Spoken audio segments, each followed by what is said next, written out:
लटकाए रखने के और बिना मतलब के कोर्ट कचहरी के चक्कर कटवाने के इस सरकार के पास कोई काम नहीं था। बाकी रही बात जो सुविधाएं देने की छोटी मोटी, अभी ये कह रहे हैं हमने राशन दे दिया, तेल दे दिया, चावल दे दिए, ये सरकार जो फ्री दे रही है ये लगातार पिछले सालों से, काफी सालों से कांग्रेस गवर्नमेंट भी देती आ रही थी। तो मेरा कहने का मतलब सुविधाएं तो सभी देते हैं, लेकिन कौन किस रूप में देता है, हम उन नीतियों को, उन बातों को लेकर आपके बीच में आए हैं। और इन्हीं बातों के साथ मैं आप सभी के हाथ जोड़ के प्रार्थना करना चाहता हूँ कि जो डॉक्टर साहब बात रखेंगे, आपको संदेश देंगे, उन बातों के मद्देनजर एक बात आपके सामने मेरी ये हाथ जोड़ के सभी से प्रार्थना है कि एक बार आप उन नीतियों को सुन के, केजरीवाल जी की सरकार की जो नीतियां उनको सुन के एक बार आप आम आदमी पार्टी को, केजरीवाल जी की पार्टी को मौका दें। और बरवाड़ा शहर के सभी सम्मानित नागरिक, बुजुर्ग, बच्चे, मेरे भाई, मेरी माताएं, मेरी लाडली बहनें, आज आपके बीच में हम आम आदमी की पार्टी की तरफ से आए हैं।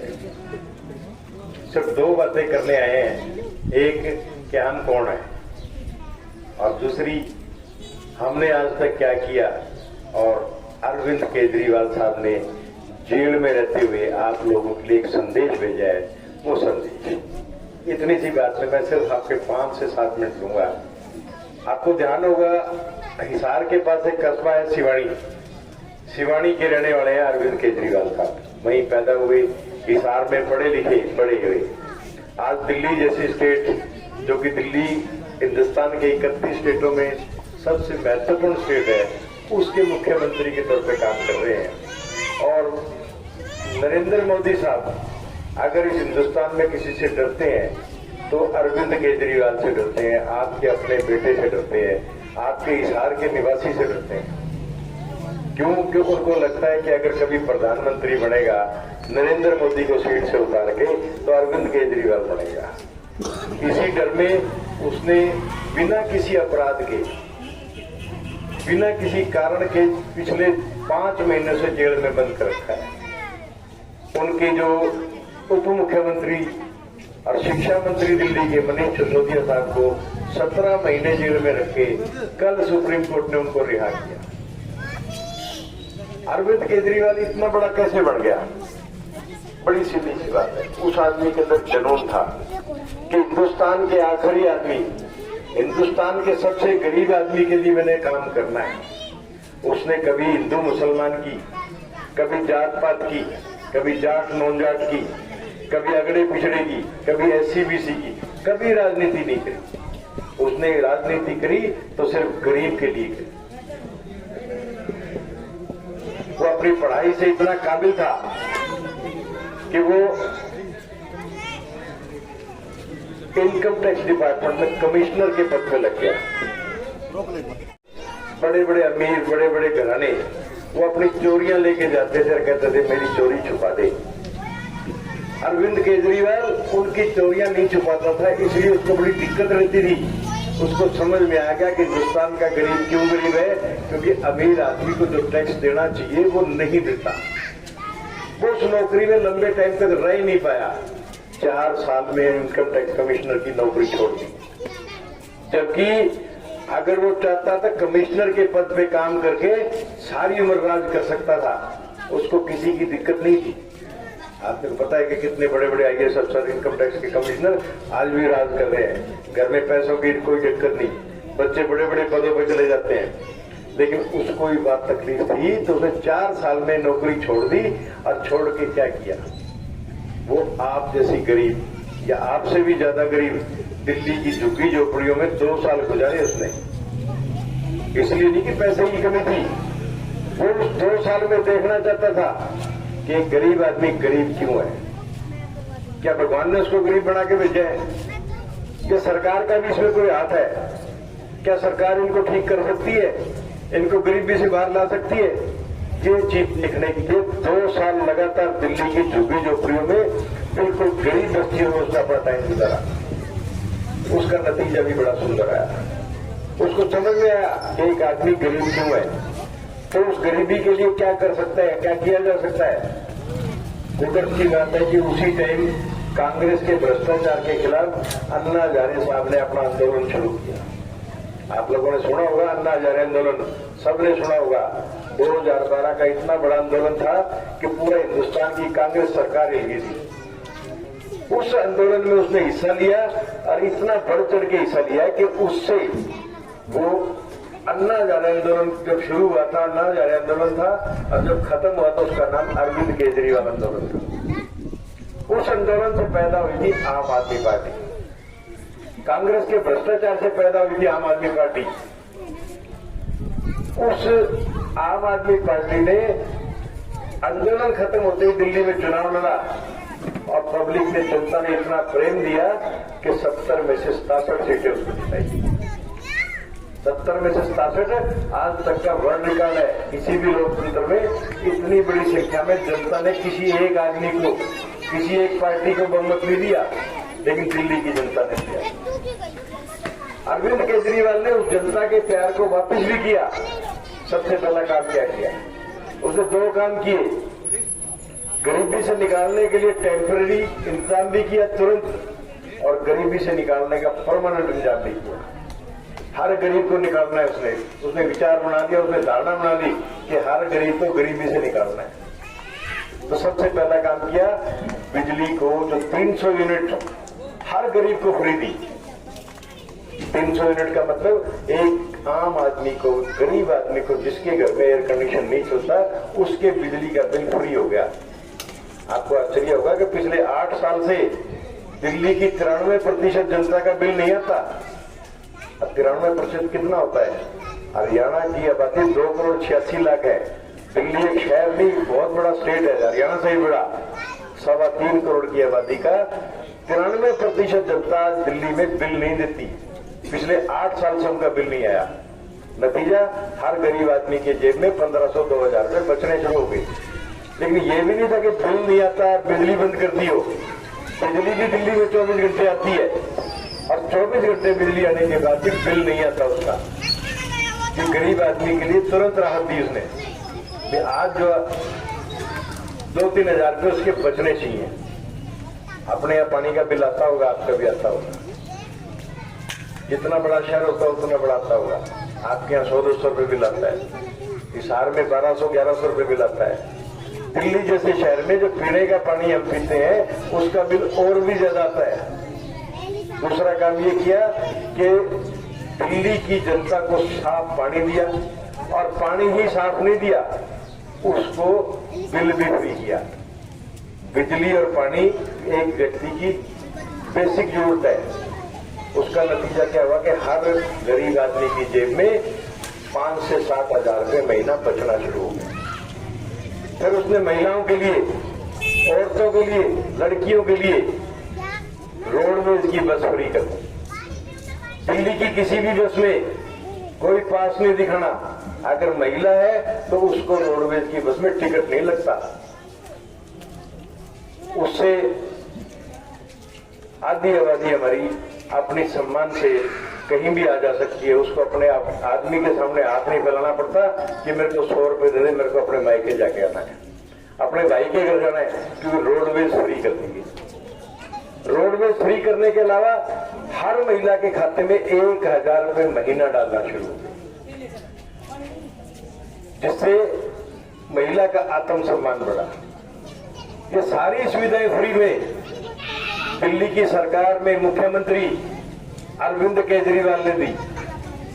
हर घर को 5 से 7-8 हजार रुपए महीना बचना शुरू हो गया। अगर एक गरीब आदमी की आमदनी 10,000 रुपए महीना है, 15,000 रुपए महीना है, तो वो सुकून से अपनी रोटी खानी शुरू हो गई। लेकिन ये सब टेम्परेरी इलाज थे, परमानेंट इलाज किया उसने। फिर उसने देखा कि जब तक गरीब का बच्चा अच्छी पढ़ाई नहीं पढ़ेगा, जब तक गरीब का बच्चा और अमीर का बच्चा एक ही स्कूल में नहीं पढ़ेगा, तब तक उसके दिमाग का पूरा विकास नहीं होगा, और वो अमीर आदमी के बच्चे के साथ में कंपटीशन नहीं कर पाएगा। उस कंपटीशन कराने के लिए उसने स्कूलों के अंदर इतनी सुविधा बढ़ा दी कि हर स्कूल को, हर कमरे को एयर कंडीशन कर दिया, उसके अंदर बढ़िया से बढ़िया फर्नीचर लगा दिया, मास्टरों को बढ़िया से बढ़िया ट्रेनिंग दे दी। ट्रेनिंग देने के लिए हिंदुस्तान से बाहर भी भेजा उनको। नतीजा बहुत खूबसूरत आया। आपको ध्यान होगा, से 5 साल पहले आपने अखबार पढ़े होंगे कि अमेरिका की राष्ट्रपति की धर्मपत्नी हिंदुस्तान आई थी सिर्फ और सिर्फ दिल्ली के स्कूलों को देखने के लिए, क्योंकि उस अमेरिका के राष्ट्रपति की पत्नी ने दिल्ली के स्कूलों की धूम पूरी दुनिया में सुनी थी। वो स्पेशल आई हुई दिल्ली के स्कूल देख के आती, उसने स्कूल देखे और तारीफ भी की, और वो नियम जो नीतियां दिल्ली में लागू थी उसने अमेरिका में लागू कराई। इसका नतीजा सिर्फ स्पष्ट क्या है कि पिछले साल 5.5 लाख बच्चों ने प्राइवेट स्कूलों से नाम कटा के सरकारी स्कूलों में नाम लिखा, जबकि अपने यहाँ इससे बिल्कुल उल्टा होता है। अपने यहाँ किसी भी माँ बाप की जेब में अगर 2 रुपए होते हैं तो वो सोचता है बच्चे को प्राइवेट स्कूल में पढ़ाना है। क्यों पढ़ाना है? कि प्राइवेट स्कूल की पढ़ाई अच्छी होती है।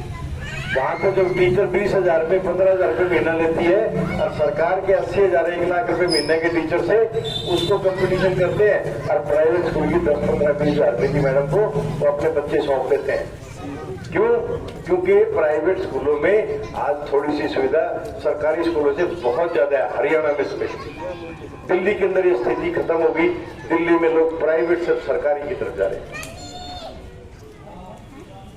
दूसरा, परमानेंट करने का तरीका क्या बनाया कि जब तक एक गरीब आदमी का स्वास्थ्य ठीक नहीं होगा, अपने आयुष्मान कार्ड चलता है, आपके पास भी बहुत लोगों के पास आयुष्मान कार्ड होंगे, लेकिन आपको पता होगा कि पिछले 1.5 से 2 महीने हो गए हिसार के अस्पतालों के सभी डॉक्टर आयुष्मान कार्ड पे इलाज नहीं करते। क्यों नहीं करते? कि सरकार उन हॉस्पिटलों का, उन डॉक्टरों का पैसा नहीं दे रही। हिसार के हॉस्पिटलों के 234 करोड़ रुपए सरकार में बाकी है, सिर्फ हिसार के।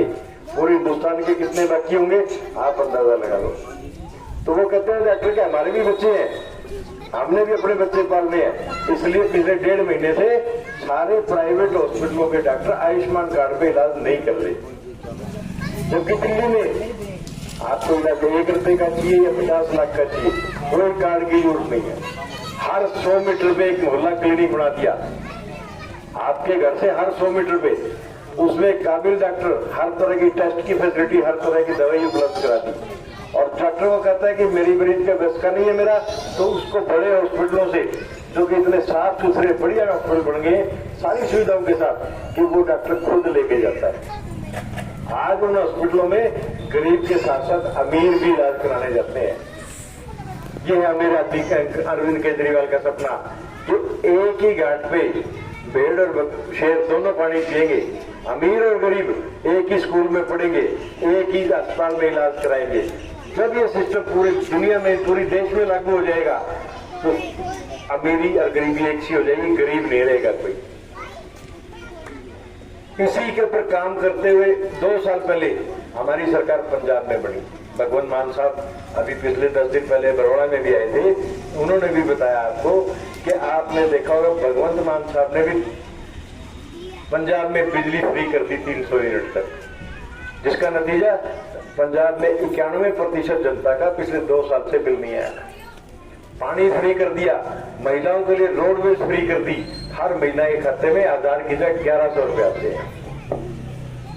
उसी तरह उसी दिल्ली की तरफ पे पंजाब में भी नए स्कूल बन रहे हैं, मोहल्ला क्लिनिक शुरू हो चुके हैं। ये व्यवस्था इतनी ज्यादा है हमारे पास सुविधाओं की लिस्ट, अगर मैं आपको गिनाने लग जाऊं तो पूरी रात भी गिना सकता हूं। आपने कभी तो सुना कि अपनी तनख्वाह बंद कराता हुआ? पंजाब के अंदर पहले एक एमएलए, हरियाणा में भी है, पूरे हिंदुस्तान में एक एमएलए अगर 4 बार जीत गया, एक एमपी 4 बार जीत गया तो उसको 4 बार पेंशन मिलती थी। पंजाब सरकार एक ऐसी पहली सरकार है जिसने कर दिया कि एमएलए आप 2 बार जीतो, 10 बार जीतो, लेकिन पेंशन 1 बार मिलेगी। भ्रष्टाचार पे लगाम लगा दिया, इतना ज्यादा लगाम लगा दिया कि आपने सुना होगा जब सरकार बनी थी तो 3 महीने बाद ही मुख्यमंत्री भगवंत मान ने अपना स्वास्थ्य मंत्री अंदर करवा दिया। क्यों करा दिया? कि उसको पता नहीं था कि पार्टी क्या है। उसने किसी से पैसे की लेन देन की बात कर ली, भगवंत मान साहब को पता लग गया, उसने खुद पुलिस भेज के अपना मंत्री अंदर करा दिया। ऐसा कभी सुना है? नतीजा कि आज पंजाब का एक एमएलए, एक मंत्री पैसा लेने से डरता है कि कभी सरदार जी को पता लग गया तो तेरी मंजी ठोक देगा। अरविंद केजरीवाल ने जब ये सब फ्री चीजें दी तो भारतीय जनता पार्टी और कांग्रेस ने बहुत विरोध किया कि सरकार लुट जाएगी, कहां से देगी बिजली फ्री, कहां से पानी फ्री होगा, कहां से रोडवेज महिलाओं के लिए फ्री कर देगी। लेकिन अरविंद केजरीवाल ने सिर्फ एक काम किया जिसके लिए पैसे ही पैसे हो गए। उसके बाद वो इनकम टैक्स में रहा था ना, उसको पता था चोरी कहां से होती है, उसने बस वो चोरी रोक दी, भ्रष्टाचार पे लगाम लगा दिया। जो सड़क पहले 100 करोड़ में बनती थी उसका ठेका 60 करोड़ में जाने लग गया। तो 40 करोड़ बचे वो गरीबों में बांट दिए, कभी बिजली के रूप में, कभी शिक्षा के रूप में। ये सारी सुविधाएं उसी दिल्ली से पैसा पैदा करके करी।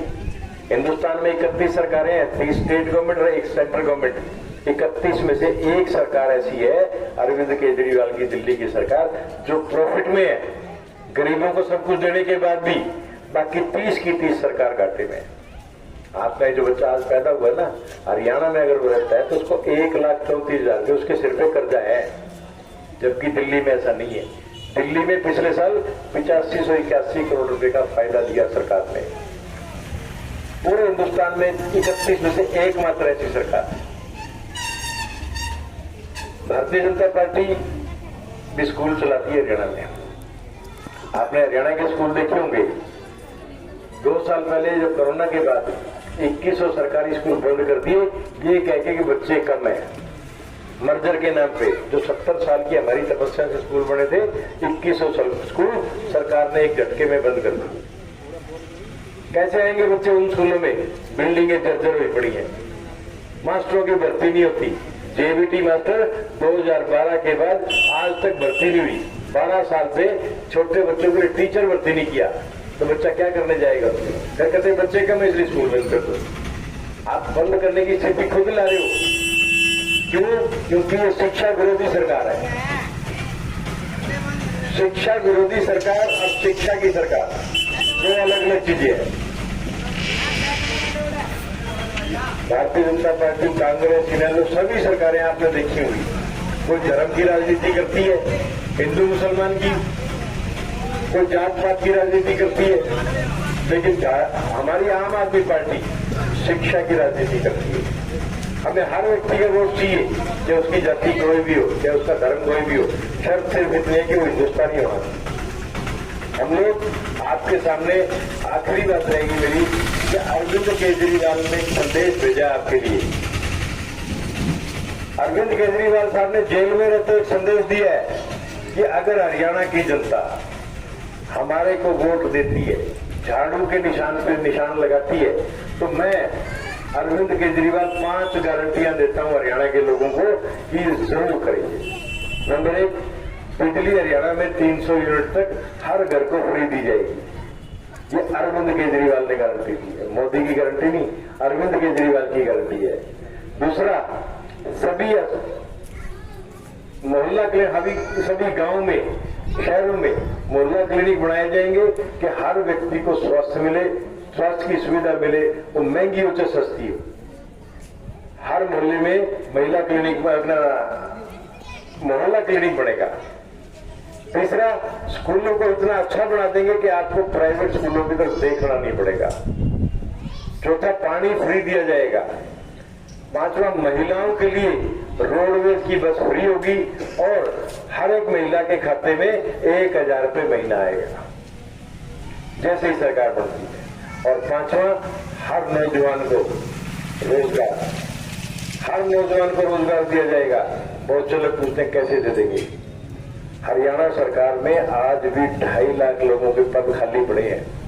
मेरा नौजवान बेरोजगार घूम रहा है और सरकार की पोस्टें खाली हैं। आपको पता होगा कि पुलिस में 64,000 पोस्टें हैं, 39,000 लोग काम कर रहे हैं, 25,000 पोस्टें खाली हैं। टीचर्स की 82,000 पोस्टें खाली हैं। टोटल 2.5 लाख पोस्टें खाली है जो अरविंद केजरीवाल ने प्रॉमिस किया है कि जैसे ही सरकार बनेगी हर नौजवान के लिए रोजगार उपलब्ध कराया जाएगा। सबसे पहले सरकारी भर्तियां की जाएगी। आप लोगों से आखिरी रिक्वेस्ट है मेरी कि आप लोगों ने 10 साल कांग्रेस का शासन देखा, 10 साल भारतीय जनता पार्टी के झूठी बातें सुने, एक मौका हमें दो। हम सरकार नहीं बनाना चाहते, हम व्यवस्था परिवर्तन करना चाहते हैं, सिस्टम बदलना चाहते हैं। इस बात का प्रॉमिस करता हूं कि 5 साल बाद, एक बार आपने अगर सरकार बना दी तो 5 साल बाद आपके बीच में वोट मांगने नहीं आऊंगा मैं। क्यों नहीं आएंगे? कि अगर हमने काम कर दिए जो वायदे किए तो अब वोट आप अपने आप दोगे, और अगर नहीं किए तो छितर काटे कोई नहीं आएगा। इसी आखिरी बात के साथ आपको बड़ा धन्यवाद देता हूं कि आपने बड़े धैर्य से मेरी बात सुनी।